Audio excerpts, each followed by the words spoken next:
Hey everybody, welcome to this third episode of Love Begins Here HOMESCHOOL.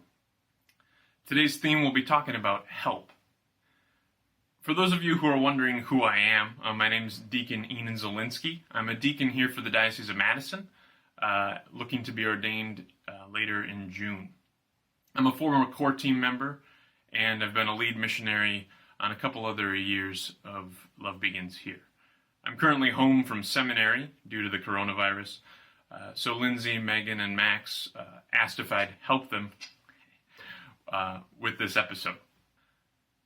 So when we think of this theme of help, it fits very well with the image of Mother Teresa and her mission, and it fits very easily with what we do on Love Begins Here. When you think of Mother Teresa and her life in Calcutta, so much of it was dedicated to helping the poor, the downtrodden, those who were incapable of helping themselves, those who were sick, those who were maimed, those who were dying. She and her sisters would go out and help them each and every day as an expression of love. Even the smallest things that they could offer, that they could do, they saw as deep expressions of love for God. Many times they were incapable of taking away the pain or the suffering, or even the death that was so present in the daily life of the people there. But they saw, what little I can do to help these people expresses to them God's love. When we think also of the Love Begins Here mission field, the mission trips that you've been on, and the ways that this theme of help is so present. We help people by weeding gardens. We help people by painting buildings. We help people by serving food pantries. Or even the way that we prepare food in the kitchen or clean up after meals. Help is just so present in what we do. And we know that this is good to do. We know that to help others is a good thing to do, right? Jesus has taught us that the two greatest commandments are to love God and to love our neighbors as ourselves.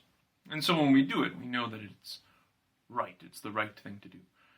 But at times we can also experience a great sense of fulfillment that comes with those experiences of helping others, of loving others through the ways that we can serve them. And that's not just because it's the right thing to do, but it's also radically part of the way that we've been made. We've been made for loving God and loving others, and in return to also be loved by them. And so at times when we experience that fulfillment, it's not just because we've done what is right, but it's also because our very being rejoices in the way that we are living. And so sin tries to discourage that. Sin tries to tell us that life is just about us. Life is our own problems that we take care of and someone else's problems for them to take care of. But Mother Teresa and Jesus himself are such radical witnesses against that, because they say, no, we are made for love of God and for love of other people, often to the very sacrifice of our own lives. And so we say in our mission manifesto, right, love in order to survive must be nourished by sacrifice, especially the sacrifice of self. This theme of help, this thing that is so intrinsic to the way that Mother Teresa lived her life, and Love Begins Here is really grounded upon that witness, doesn't stop because we finish our week of Love Begins Here, or because we're holed up in our homes with nowhere to go and no one to help.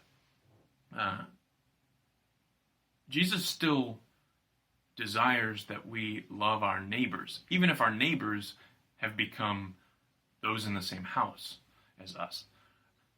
Though we don't have the opportunity to go out and serve those in the community in the same way, we do have an invitation to consider how we help those neighbors that are close to us, those that are right next to us. And that, for most of us, means our families. The beauty of family is that we know them better than pretty much anybody else in our life.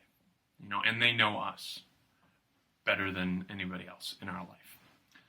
Sometimes this is fun and sometimes this is not, right? Because included with that is that we know their weaknesses. We know their shortcomings and the ways that sin has affected their life. And sometimes that brings about divisions even within family. And that can be a hindrance because it causes us to not want to help them, to not want to serve them, to be expressions of love to them, because we know the ways that we've been hurt. And so the temptation and the voice of sin tries to tell us, oh, don't. Remember that time that they, didn't save enough ice cream for you? Or do you remember that time where they left you alone to walk to school instead of driving with you? That's the voice of discouragement that tries to work against ways that we can love others.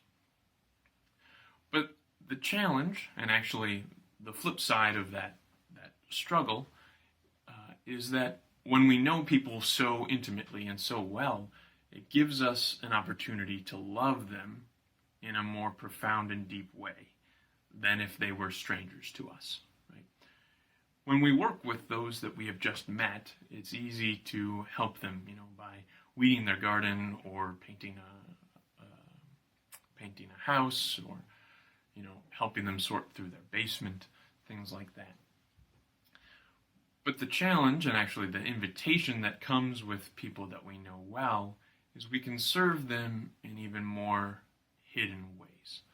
And I think this time especially, yes, we can help, by washing the dishes, or helping prepare a meal, or taking out the garbage, or assisting a sibling with their homework.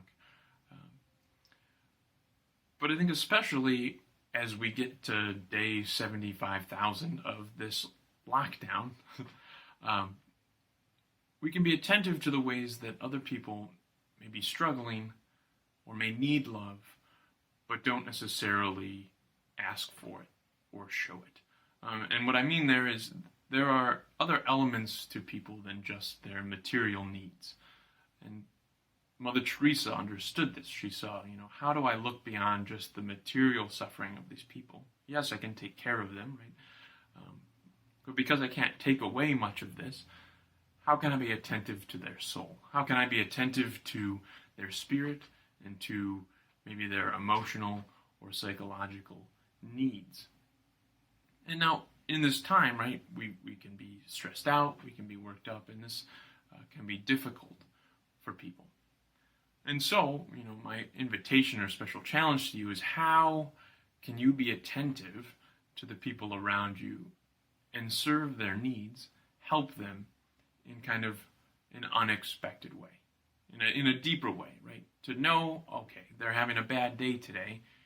I don't really know why, but how can I express God's love within that? Thank you so much for tuning into this episode of Love Begins Here Homeschool. It's been a joy to be with you, and I hope that you enjoyed this episode. I look forward to being with you again on the mission field when all of this is over and past. But until that time, hope you're well, hope your families are well, and may God bless you.